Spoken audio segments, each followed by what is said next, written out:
Janasena chief Pawan Kalyan పెళ్లిళ్లపై AP CM Jagan మరోసారి తీవ్ర స్థాయిలో విరుచుకుపడ్డారు. చంద్రబాబు, పవన్ కళ్యాణ్లలో విశ్వసనీయత లేదని, మరొకరి పట్ల విలువలు లేవన్నారు.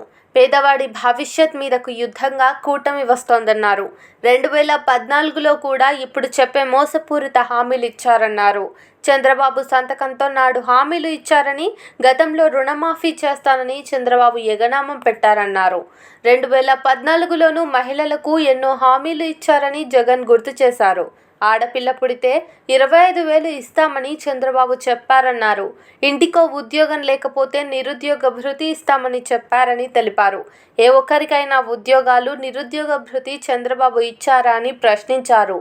చంద్రబాబు రాష్ట్రాన్ని సింగపూర్ చేస్తామన్నారని, ప్రతి జిల్లా కేంద్రంలో హైటెక్ సిటీ కడతామన్నారని తెలిపారు. బెల్ట్ షాపుల రద్దు, పొదుపు సంఘాల రుణాల మాఫీ చేయలేదన్నారు. చంద్రబాబు దత్తపుత్రుడి పేరు చెబితే ఏం గుర్తుకొస్తుందో అందరికీ తెలుసన్నారు. చంద్రబాబు పేరు చెబితే ఒక్క మంచి స్కీము గుర్తుకు రాదన్నారు. బాబు పేరు చెబితే దగా, మోసం గుర్తుకొస్తాయని తెలిపారు.